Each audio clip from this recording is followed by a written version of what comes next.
Hi guys and welcome back to the channel Deepak Yadav Education. Welcome to the daily current affairs of 19th of April 2021. तो guys आज है तारीख 19 अप्रैल 2021 और है Monday. आज की तारीख से जितने भी मोस्ट इंपॉर्टेंट करंट अफेयर्स बनेंगे उन सभी करंट अफेयर्स को हम लोग डिटेल में डिस्कस करेंगे। नाउ बढ़ते हैं आगे। और गाइज अगर आप लोगों को इस लेक्चर का पीडीएफ चाहिए तो नीचे डिस्क्रिप्शन बॉक्स में आप सभी लोगों को टेलीग्राम का लिंक दे रखा है, वहां से जाकर आप लोग इस लेक्चर के पीडीएफ को डाउनलोड कर सकते हो। और अभी तक आपने इस YouTube चैनल को सब्सक्राइब नहीं किया है तो सबसे पहले सब्सक्राइब कर लेना और बेल आइकन प्रेस कर लेना ताकि आप कोई भी वीडियो का नोटिफिकेशन मिस ना कर पाओ। और यह है मेरी Instagram ID Deepak Yadav education. यहाँ पर जाकर आप लोग मुझे फॉलो कर सकते हो और अपनी जितनी भी क्वेरीज हैं यहाँ पर आप मुझसे पूछ सकते हो। इसका लिंक भी मैंने नीचे डिस्क्रिप्शन बॉक्स में दे दिया है। नाउ बढ़ते हैं आर्टिकल नंबर 1 की तरफ।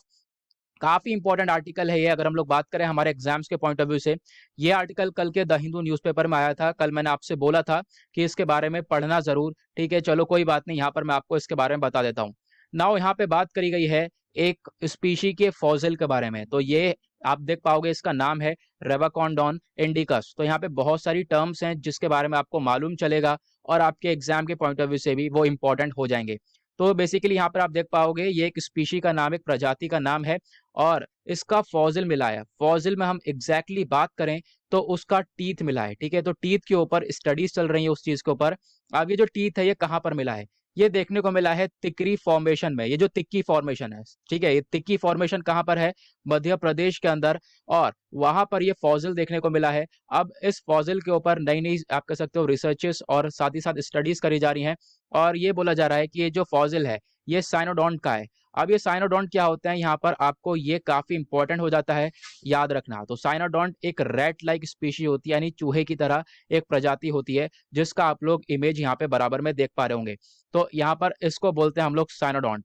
तो यहाँ पे आपको ध्यान रखना है, आपसे पूछा जा सकता है एग्जाम में, ये साइनोडोंट्स क्या होते हैं? ये होता है एक small rat like animal. Okay, now अब ये जो साइनोडोंट है ये हमारे यहाँ देखने को मिले थे लगभग 220 मिलियन ईयर्स पहले। तो आपको देखने को ये मिलेंगे, यहाँ पर आपको याद रखना है ये काफी टाइम पहले देखने को मिलते थे। नाउ इनका टूथ मिला है, एक तरीके से टीथ मिला है, जिसके ऊपर स्टडीज चल रही हैं। नाउ जो रिसर्चर्स हैं कहाँ के? आईआईटी के, Indian institute of technology Kharagpur के, उन्होंने यहाँ पर इलेक्ट्रॉन माइक्रोस्कोपी का इस्तेमाल किया है ताकि जो ये 10 टीथ के सैंपल्स हैं जिनको कलेक्ट किया गया है मध्य प्रदेश से, उनके ऊपर काफी अच्छी तरीके से रिसर्चेस करी जा सके। और यहाँ पे उस स्पीशी का नाम क्या है मैंने आपको बता दिया, ये आपको ध्यान रखना है। रेवाकोनोडोन इंडिकस इस प्रजाति का नाम है जिसके ऊपर रिसर्चेस चल रही हैं। और साथ ही साथ जो इसका नाम है ये इंडिकेट करता है India, the country it was discovered from. जो यह स्पीशी है ये इंडिया की है और यहाँ पर इंडिया से ही डिस्कवर करी गई है। आप लोगों को इसके बारे में ध्यान रखना है। ओके, नाउ याद रखना है कि ये हमारी कंट्री को ही इंडिकेट करता है। ठीक है, यहाँ पर स्टेटमेंट में मत जाओ, आपको ये ध्यान रखना है कि हमारी कंट्री को इंडिकेट करता है। नाउ उसके बाद अगर हम बात करें इस स्पीशी के साथ और भी बहुत सारी स्पीशीज देखने को मिली है। बेसिकली यहाँ पर दो नई स्पीशीज के बारे में बताया गया है, लेकिन यहाँ पर आप उसको स्किप भी कर सकते हो, कोई काम की नहीं है। बट जो हमने इस वाली के बारे में पढ़ा है जो न्यूज के अंदर है, ये काफी इंपॉर्टेंट है। और आई होप आप लोग समझ गए होंगे साइनोडोंट क्या होते हैं। ये आपसे एग्जाम्स में पूछा जा सकता है। खासकर बात करें प्रीलिम्स में तो देखो मेन से रिलेटेड तो ये है नहीं टॉपिक, बट प्रीलिम्स में जरूर पूछा जा सकता है। उसके बाद आते हैं नेक्स्ट आर्टिकल की तरफ। ये भी काफी इंपॉर्टेंट है, अगेन साइंस एंड टेक के पॉइंट ऑफ व्यू से इंपॉर्टेंट हो जाता है। बात करी गई है आदित्य L1 मिशन के बारे में। तो नेक्स्ट ईयर हम लोग इस मिशन को लॉन्च करेंगे और इस मिशन का क्या बेनिफिट होने वाला है वो सब हम लोग डिस्कस करने वाले हैं। अगेन ये आपके प्रीलिम्स के पॉइंट ऑफ व्यू से इंपॉर्टेंट हो सकता है। आदित्य L1 सपोर्ट सेंटर जिसको बोला गया है ASC, ध्यान रखना इसके बारे में। यहाँ पे आप लोग वो सेंटर देख पाओगे, नैनीताल के अंदर है ये। उसके बाद ये एक इंडियन प्रोग्राम है। ये जो मिशन है ये होने वाला है एक भारत का खुद का प्रोग्राम। इसमें क्या होगा, हम लोग सन के ऊपर स्टडी करेंगे, जो सूरज है उसके ऊपर और ज्यादा स्टडीज करेंगे, किस तरीके से पावर का जनरेशन हो रहा है, कौन सी पावर्स निकल रही है, क्या चार्जेस हैं। ठीक है, ये सारी चीजें हम लोग जो है अच्छी तरीके से स्टडी करने वाले हैं। साथ ही साथ आपको ध्यान रखना है सन के साथ हम लोग क्या स्टडी करेंगे, region between the sun and the earth, यानी अर्थ और सन के बीच में जो भी रीजन्स हैं, जो भी जगह है, उसके बारे में भी स्टडीज करी जाएंगी इस मिशन के थ्रू। तो आपको ध्यान रखना है इस मिशन का नाम है आदित्य L1, जो कि अगले साल यानी साल 2022 में इसको लॉन्च किया जाएगा। ओके, ना उसके बाद आते हैं यहाँ पर आप लोग आगे बढ़ते हैं इसमें। और यहाँ पे आप लोग देख पाओगे बोला ये जा रहा है कि जो ये मिशन है इसमें लगभग 7 पेलोड तक ये मिशन कैरी कर सकता है। मतलब 7 अलग-अलग इंस्ट्रूमेंट्स को ये कैरी कर पाएगा, जिसको आप कह सकते हो डेवलप करा गया है अलग-अलग इंस्टीट्यूशंस के साथ। जो भी हमारी कंट्री के अलग-अलग इंस्टीट्यूशंस हैं, उन्होंने इसको डेवलप किया है। एक बार जैसे ही ये मिशन लॉन्च हो जाता है, फिर इसको सपोर्ट करने के लिए हमें एक सेंटर की ज़रूरत पड़ेगी, ताकि हम लोग इस पूरे मिशन को अच्छी तरीके से मॉनिटर कर पाएँ, देख पाएँ कैसे-कैसे चल रहा है ये मिशन। उसके साथ इस मिशन को हम लोग अच्छी तरीके से कोऑर्डिनेट कर पाएँ। लेकिन अगर हम बात करें तो इसके लिए मैंने आपको बताया, हमें एक सपोर्ट सेंटर की ज़रूरत पड़ेगी। तो वो जो रोल है, ये रोल प्ले करेगा कौन? Aries facility. नाउ ये एरीज़ क्या है? ये इम्पोर्टेंट है, आपसे पूछा जा सकता है एग्ज़ाम में। एरीज़ की फुल फॉर्म है Aryabhatta Research Institute for Observational Science. तो यहाँ पर आप देख पाओगे, जो कि सिचुएटेड है नैनीताल के अंदर। ये पूरी तरह से ये रोल प्ले करेगा, एक सपोर्ट सेंटर का काम करेगा to the mission of Aditya L1। Okay, now यहाँ पे आप लोग देख पा रहे होंगे, जनवरी 2021 में एक एग्रीमेंट साइन किया गया था किस चीज को लेकर? एरीज टीम के साथ, कि यहाँ पर अच्छी तरीके से ये काम किया जाएगा, सपोर्ट होगा, ठीक है। ये बाकी सारी चीजें यहाँ पर बातचीत कर ली गई थी। नाउ अब ये जो आदित्य L1 सपोर्ट सेंटर है, साथ साथ ये आप कह सकते हो ट्रेनिंग वगैरह भी प्रोवाइड करवाएगा, वर्कशॉप्स वगैरह देगा, उसके थ्रू आपको ट्रेनिंग्स वगैरह मिल जाएंगी। ये सारी चीजें वगैरह वगैरह बातें करी गई हैं। नाउ अब अगर हम लोग देखें, ये देखो आर्टिकल तो पूरा पूरा दिया हुआ है। हमें एग्जाम्स के पॉइंट ऑफ व्यू से क्या-क्या चीजें निकालनी है, तो एग्जाम्स के पॉइंट ऑफ व्यू से आपको 2 चीजें याद रखनी है। आदित्य L1 क्या है? ठीक है, बेसिकली ये एक मिशन है। अब ये किस चीज के लिए मिशन ये रखा गया है? ये स्टडी करेगा किसकी? सन की, ठीक है, सूरज की स्टडी करेगा, and the region between sun and earth, ठीक है। ये आपको ध्यान रखना है, ये काफी इंपॉर्टेंट चीज है। उसके बाद नेक्स्ट आपको यहाँ पे इसके बारे में क्या ध्यान रखना है कि इस मिशन को कब लॉन्च किया जाएगा? इसको लॉन्च किया जाएगा साल 2022 में। तो एग्जाम में हमारे ये चीजें पूछी जा सकती हैं डेफिनेटली। ओके, नाउ उसके बाद बढ़ते हैं नेक्स्ट आर्टिकल की तरफ। ये है आर्टिकल नंबर 3 आज का, और यहाँ पे जो है बात करी गई है चोलिस्तान डेजर्ट के बारे में। कोलिस्तान डेजर्ट बोल लो, चोलिस्तान डेजर्ट बोल लो, दोनों ही तरीके से प्रोनाउंस किया गया है। तो अगर हम बात करें, ये आर्टिकल हमारे ज्योग्राफी के पॉइंट ऑफ व्यू से इंपॉर्टेंट हो जाता है, ठीक है। तो गाइज यहाँ पर मैं फिर से आप लोगों से बोलूंगा, कोई मिस्टेक होती है तो थोड़ा सा यहाँ पर आप लोग मुझे बता देना नीचे कमेंट सेक्शन में। क्योंकि देखो, ये जो सेटअप है ना, ये थोड़ा सा नया है, तो मैं बिल्कुल नया हूँ इसको यूज करने के लिए। थोड़ी सी मुझे दिक्कतें हो रही हैं, कल से मैंने इस सेटअप का इस्तेमाल किया है। तो धीरे धीरे यहाँ पे सेट हो जाएगा हाथ, और जो राइटिंग है आप देख ही सकते हो कितनी ज्यादा बुरी आ रही है ना। तो धीरे धीरे इंप्रूव हो जाएगा ये, क्योंकि हाथ सेट नहीं हो पाया है इस पेन टेबलेट के ऊपर। नाउ ये कोलिस्तान डेजर्ट है, इसके बारे में बात करेंगे। तो रिसेंटली ये न्यूज के अंदर क्यों था, तो यहाँ पे आपको ध्यान रखना है, एक बर्ड है जिसका नाम है ग्रेट इंडियन बस्टर्ड। ये बर्ड के बारे में हम पहले भी काफी बार डिस्कस कर चुके हैं, न्यूज के अंदर रह चुकी है। तो ग्रेट इंडियन बस्टर्ड बर्ड है ये, जिसकी पोचिंग देखने को मिली है। नाउ अब ये पोचिंग क्या होती है? पोचिंग होती है अवैध तरीके से, इलीगल तरीके से आप कह सकते हो शिकार करना, उसको बोला जाता है पोचिंग। तो यहाँ पर ग्रेट इंडियन बस्टर्ड बर्ड की देखने को मिली है। नाउ ये चीजें जैसे ही हम लोगों ने देखी, जो राजस्थान के आप कह सकते हो एक्टिविस्ट थे, उनके तो कान खड़े हो गए, एक तरीके से हैरान हो गए हम लोग कि यार इस बर्ड की पोचिंग देखने को मिली है, जो कि खुद 100 से कम बची है बर्ड। और आज के टाइम पर ये बर्ड क्रिटिकली एंडेंजर्ड कैटेगरी के अंदर आती हैं। और ये जो क्रिटिकल एंडेंजर्ड कैटेगरी का मतलब ये है कि ये बर्ड पूरी तरह से खत्म हो रही हैं। अगर हमने इन बर्ड्स को प्रोटेक्शन नहीं दी आज के टाइम पर, तो ये एक टाइम पर जाकर एक्सटिंक्ट हो जाएंगी। तो हम तो चौंक गए इस चीज को देखकर, जो राजस्थान के एक्टिविस्ट हैं, कि ये जो बर्ड है इनकी पोचिंग देखने को मिल गई। नाउ अब एक इंपॉर्टेंट चीज ये भी है, ये राजस्थान के एक्टिविस्ट ही क्यों चौंके? देखो, क्योंकि जो राजस्थान की स्टेट बर्ड है वो खुद ये ग्रेट इंडियन बस्टर्ड है। ये आपसे राजस्थान से रिलेटेड काफी सारे एग्जाम्स में पूछा जा सकता है, और अपार्ट फ्रॉम दिस एग्जाम और भी वेरियस एग्जाम्स में ये पूछा जा सकता है। तो आपको ध्यान रखना है, राजस्थान की स्टेट बर्ड कौन सी है? वो है ग्रेट इंडियन बस्टर्ड, जो कि आती है क्रिटिकली एंडेंजर्ड कैटेगरी में।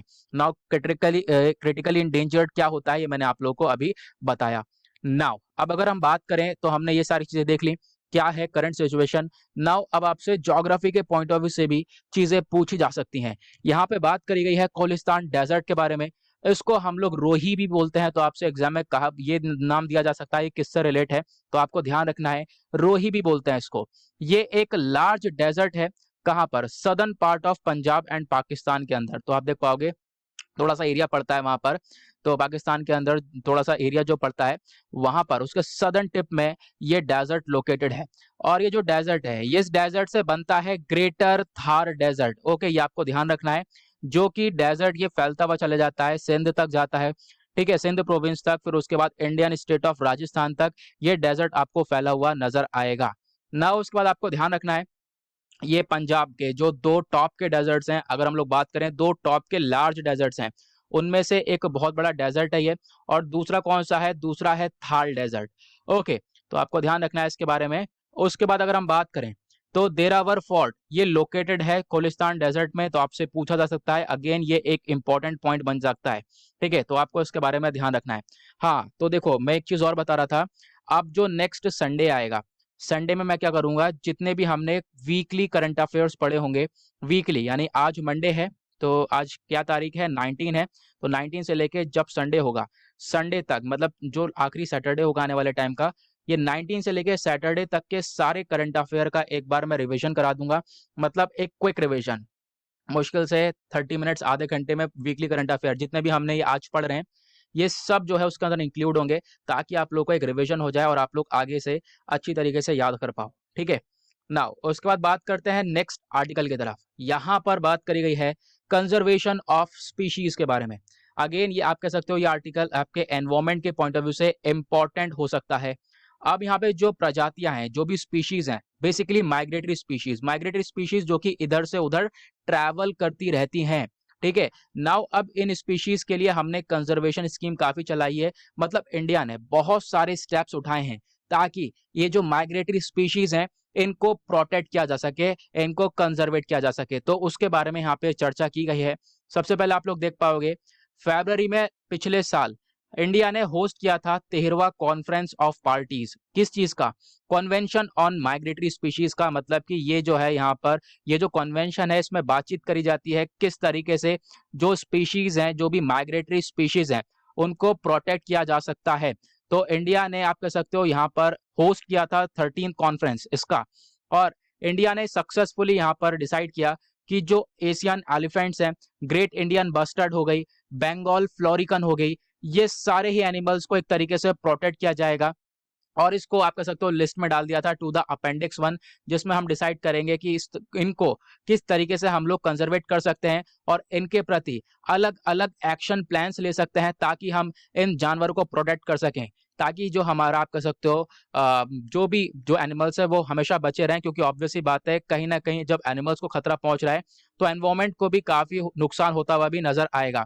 इंडिया आज के टाइम पर ये जो सीएमएस है, सीएमएस यानी कन्वेंशन ऑन माइग्रेटरी स्पीशी, इसका प्रेसिडेंट है, आपको ध्यान रखना है, इंडिया।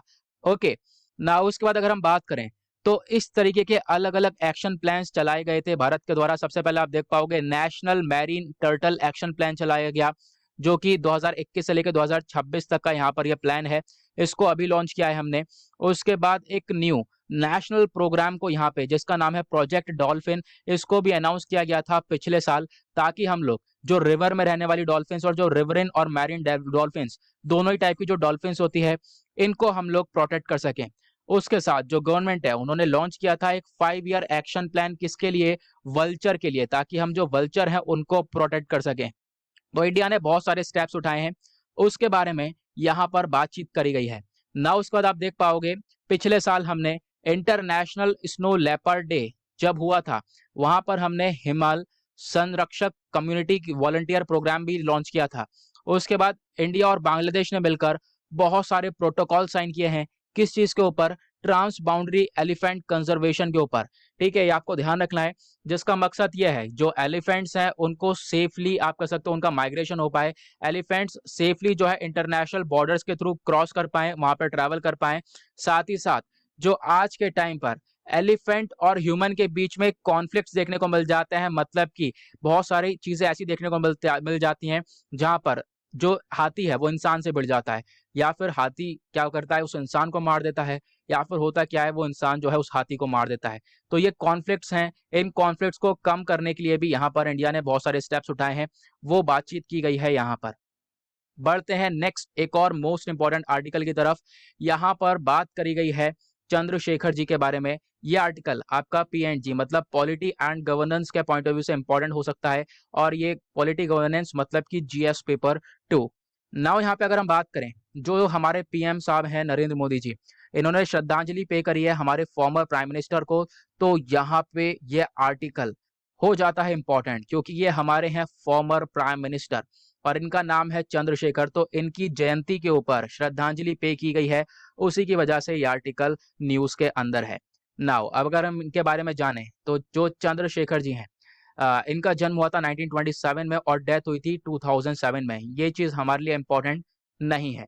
अब बात करें तो ये चीज इंपॉर्टेंट है, ये एक इंडियन पॉलिटिशियन रह चुके हैं और इन्होंने सर्व किया है as a 8th prime minister of India, यानी ये 8वें प्राइम मिनिस्टर ऑफ इंडिया बने थे। तो आपको इस चीज के बारे में ध्यान रखना है, यहाँ ये टॉपिक हो जाता है इंपॉर्टेंट।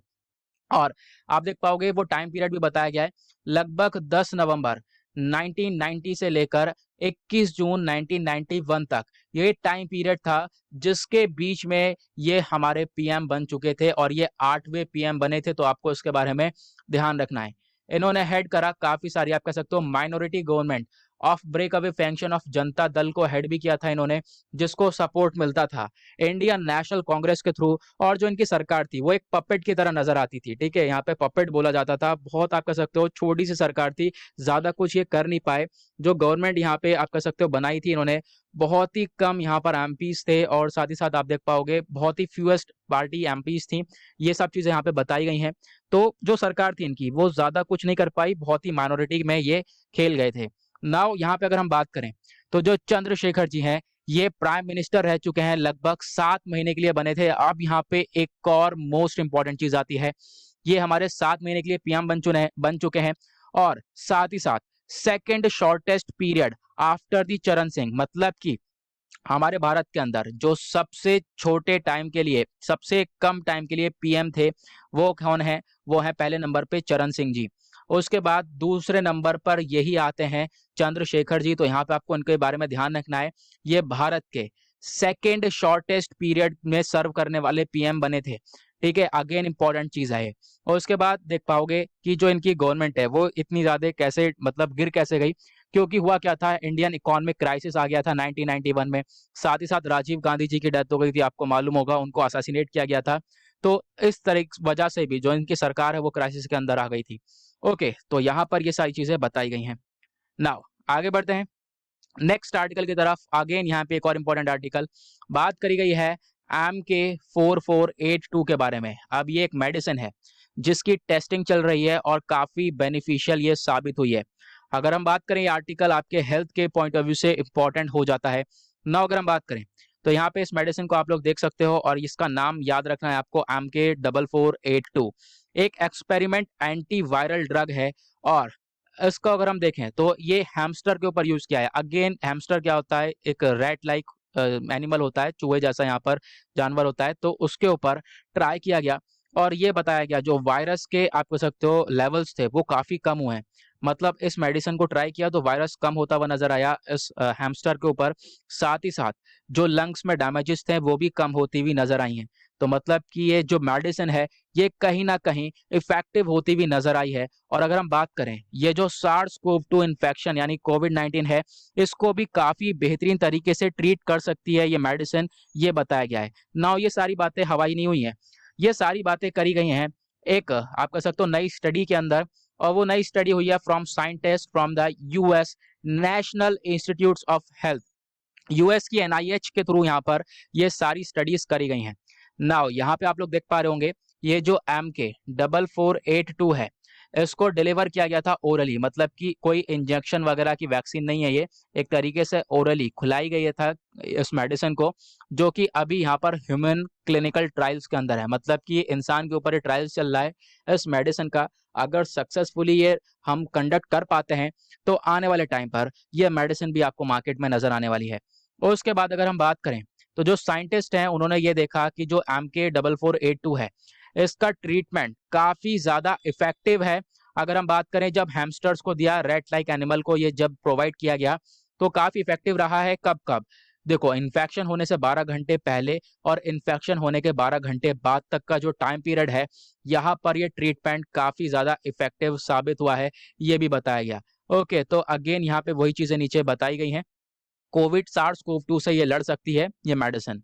ओके, नाउ आते हैं एक और मोस्ट इंपॉर्टेंट आर्टिकल की तरफ। ये अगेन मोस्ट इंपॉर्टेंट आर्टिकल है, इसमें हम लोग थोड़ी सी मैपिंग की प्रैक्टिस करने वाले हैं। यहाँ पे बातचीत करी गई है ब्लैक सी के बारे में। तो ब्लैक सी अभी हाल ही में न्यूज के अंदर था, तो उस वजह से ये इंपॉर्टेंट हो जाता है। तो मैंने सोचा कि आप लोगों को प्रैक्टिस करवा देनी चाहिए एक बार, क्योंकि ये काफी इंपॉर्टेंट लोकेशन बन जाती है। तो अगेन ये आर्टिकल हो जाता है हमारा जीएस पेपर 1 ज्योग्राफी के पॉइंट ऑफ व्यू से इंपॉर्टेंट। यहाँ पे आप लोग देख पा रहे होंगे ये है ब्लैक सी। और अब ब्लैक सी की नेबरिंग कंट्रीज कौन कौन सी हैं, सबसे पहले हम उसको डिस्कस करेंगे।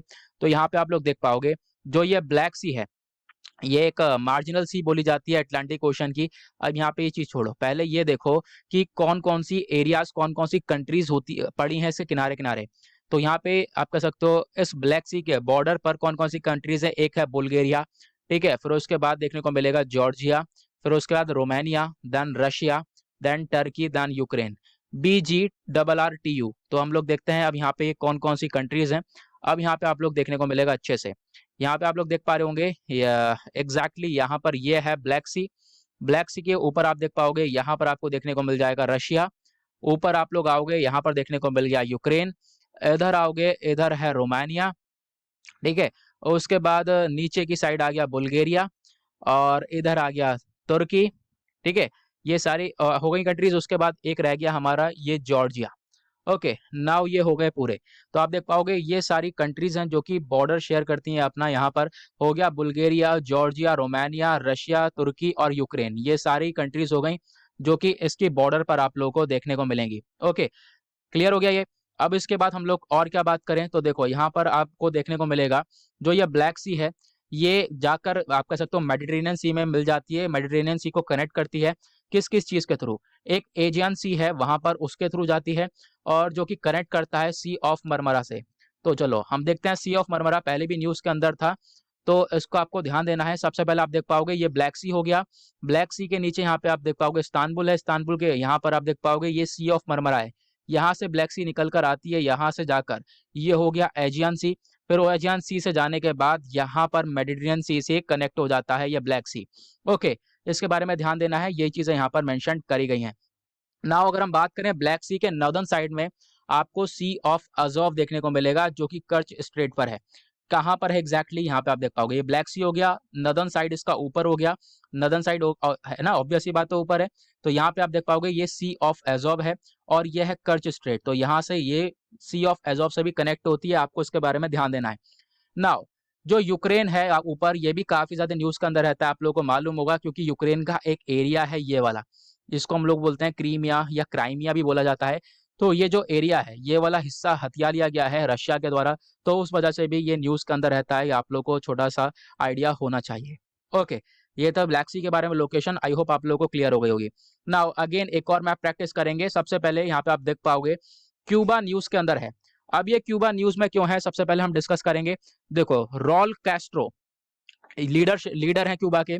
अब ये क्या कर रहे हैं, इन्होंने कंफर्म कर दिया है कि अपनी जो ये लीडरशिप है वो हैंड ओवर करने वाले हैं किसको, क्यूबन, आप कह सकते हो जितनी भी पावरफुल क्यूबन कम्युनिस्ट पार्टी है वो अपनी लीडरशिप किसको हैंड ओवर करेगी, एक younger generation of at its Congress. ठीक है, यहाँ पर आप देख सकते हो यंगर जनरेशन को ये लीडरशिप हैंड ओवर करी जा रही है।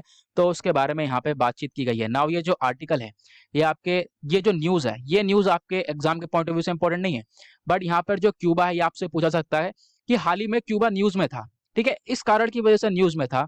तो यहाँ पर इसकी लोकेशन आपसे पूछी जा सकती है, तो डेफिनेटली आपको इसके बारे में मालूम होना चाहिए। सबसे पहले हम लोग बात करें तो नीचे आप देख पाओगे कुछ मैप जो है, यहाँ पर आप देख पाओगे मैप जो है डिस्प्यूटेड मैप देखने को मिलते हैं। मैप सही नहीं होते, तो यहाँ पर इस तरीके का मैप है, आप देख पाओगे इंडिया। इंडिया के कंपैरिजन में आपको यहाँ पर देखने को मिलेगा ये है क्यूबा। ओके, ऊपर आप देख पाओगे ये है यूनाइटेड स्टेट्स ऑफ अमेरिका।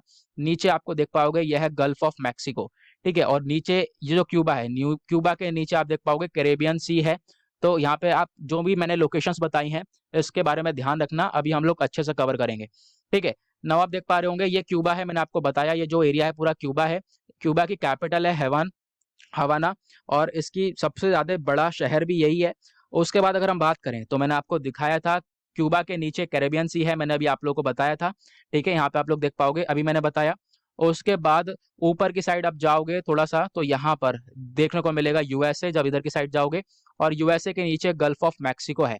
ठीक है, यहाँ पर बेसिकली कौन सा गल्फ की बात हो रही है, ये वाले गल्फ की बात हो रही है। तो ये गल्फ ऑफ मैक्सिको भी क्यूबा के पास ही है।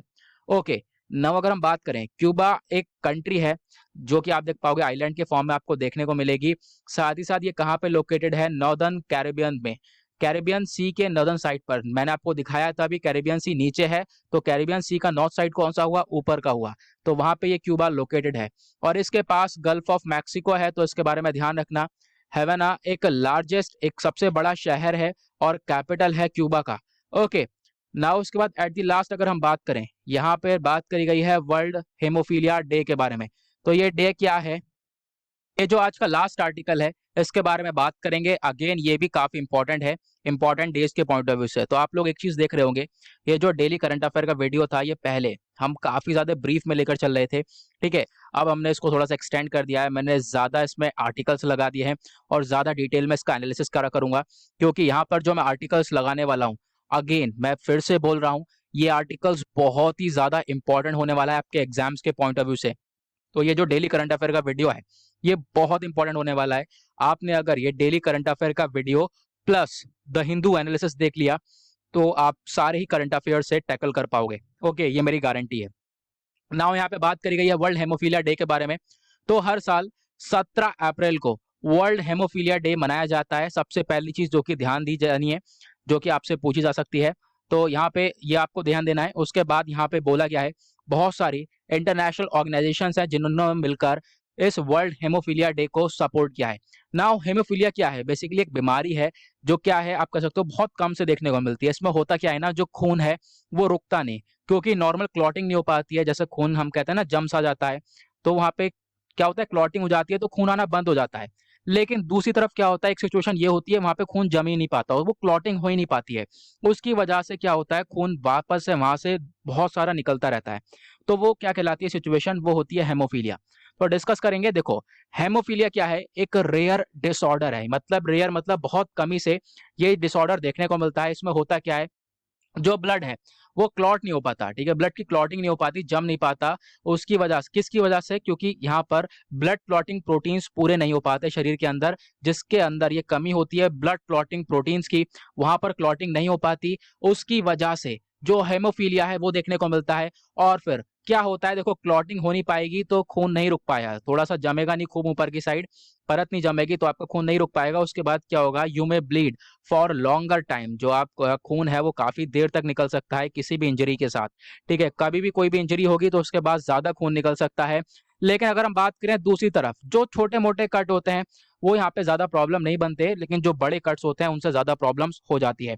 नाउ इंपॉर्टेंट एस्पेक्ट क्या है, अप्रैल 17 को हम लोग वर्ल्ड हेमोफीलिया डे को सेलिब्रेट करते हैं, सेलिब्रेट नहीं कह सकते, एक तरीके से ऑब्जर्व करते हैं। ठीक है, उसके बाद जो वर्ल्ड हेल्थ ऑर्गेनाइजेशन है इसने रिकॉग्नाइज किया है इस वर्ल्ड हेमोफीलिया फेडरेशन को। ये चीज यहाँ पे आप छोड़ सकते हो। इंपॉर्टेंट चीज पे आते हैं। इंपॉर्टेंट चीज क्या है, सबसे पहले याद रखना है आपको, इसको खोजा गया था, फाउंड करा गया था, एक पर्सन है फ्रैंक स्कैनेबल, इनके द्वारा। ये एक बिजनेसमैन है मॉन्ट्रियल के, उसी वजह से यहाँ पे आपको याद रखना है। नाउ अप्रैल 17 को यहाँ पर इनका बर्थडे होता है, तो 17 अप्रैल को ही जो है वर्ल्ड हेमोफीलिया डे को भी हम ऑब्जर्व करते हैं, क्योंकि इनका बर्थडे होता है और इन्होंने ही इस हेमोफीलिया की खोज की है। ओके, क्योंकि आप कह सकते हो ये सफर करे काफी, मतलब काफी गंभीर तरीके से हेमोफीलिया इन्हें हुआ था, उसकी वजह से सफर करे, उसी की बाद यहाँ पर ये सारी चीजें हम लोग को निकलती हुई देखते हुए नजर आई है। नाउ जो हेमोफीलिया है आज के टाइम पर आप देख पाओगे ब्लीडिंग डिसऑर्डर है, जैसा कि मैंने आपको बताया, यहाँ पर खून निकलता है। ठीक है, ज्यादा मात्रा में निकल जाता है, तो उसके बारे में यहाँ पर बताया गया है। नाउ एक इंपॉर्टेंट चीज ये भी है कि जो साल 2021 है, साल 2021 का थीम क्या है, यानी विषय क्या है, तो विषय यह है adapting to change, sustaining care in a new world. यानी जो आज के टाइम पर हमारा नया वर्ल्ड बोला गया है, क्यों, कोविड-19 पैंडेमिक की वजह से, कोरोना की वजह से इसको नया वर्ल्ड बोला गया है।